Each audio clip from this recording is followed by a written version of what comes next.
All right, so let's talk today about the word flat. How's that for flat? So why did I choose the word flat? Because it has many different meanings in English. It can be a verb, it can be an adjective, and it can be a noun. So let's talk about it.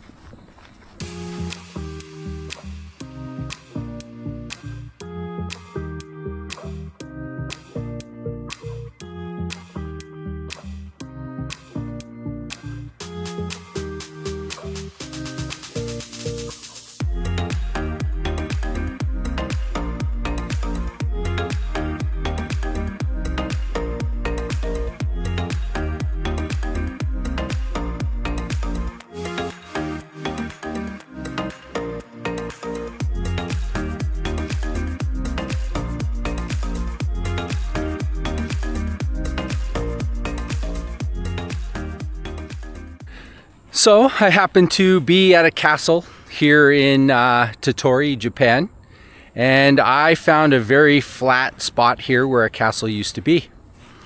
And when I use the word flat in this way, what I'm using it as is an adjective to describe the land. So I would say, this land is very flat, okay?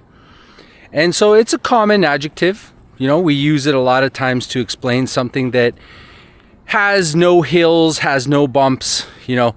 For example, a soccer field, you know, a football field is very flat. It's where people play sports, so it needs to be very even and flat.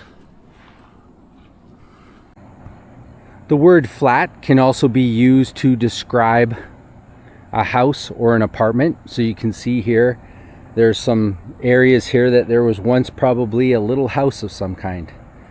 Not so common in North American English, but in British English they use the word flat to describe an apartment or a building of some kind. So would be its use as a noun. And flat can be used as a verb as well. So we have flat, in the past tense we have flattened, and we have flattening, which would be continuous or future. So here, let me give you an example.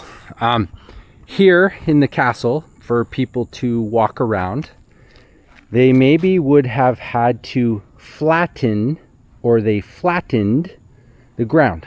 So, you know, we could walk along it fairly easily, right? So that would be an example. You might flatten something, or something was flattened. Anything. A car could fall off a cliff, or something could land on a car and flatten it. All right. So it's not a common verb. I'd actually kind of consider it a little irregular, but it is a verb necessary in the English language to describe a noun, to use it as an adjective and as a verb as well. All right. I hope you enjoyed your tour as well today of the castle in Tottori. I'll see you guys next time. Bye.